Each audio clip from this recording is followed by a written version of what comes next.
Okay, so one of the most talked about schemes that has been floated by an Indian government so far has been the demonetization scheme.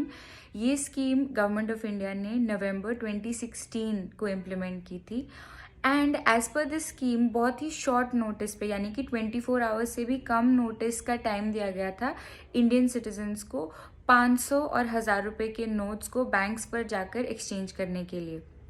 Now as per the policy ये announcement किया था government ने that जो 500 और 1000 रुपए के note हैं यानी कि लीगल टेंडर्स हैं उनको इमीडिएटली डीमोनेटाइज या डी वैल्यू कर दिया गया यानी उनकी वैल्यू हो गई ज़ीरो, राइट। नाउ जब इस पॉलिसी को इम्प्लीमेंट किया गया उसके बाद सुप्रीम कोर्ट में ओवर 50 पिटिशंस फाइल किए गए challenging the validity of this policy. 2nd January 2023, which is yesterday itself, the Supreme Court has announced its verdict on the constitutionality or the legality of the demonetization scheme.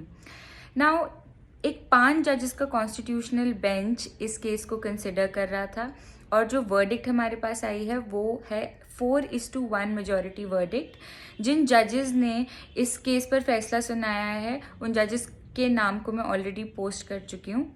सो 4:1 का मतलब है एक जज का dissenting opinion था which is justice Nagarathna. Now what has the supreme court said?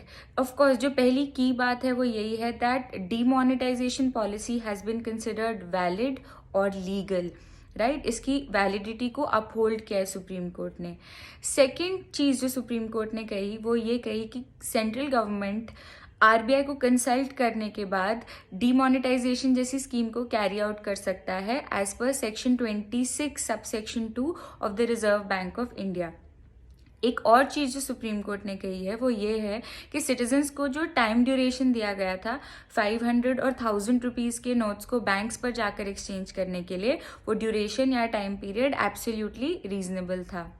In addition to this supreme court ने ये भी कहा है दैट सेंट्रल गवर्नमेंट किसी भी वैल्यू के लीगल टेंडर को डीमोनेटाइज करने का पावर रखती है। And lastly the supreme court has said that the RBI independently does not have any power to demonetize any legal tender, यानी कि वो डीमोनेटाइजेशन जैसी स्कीम इंडिपेंडेंटली लेकर नहीं आ सकते।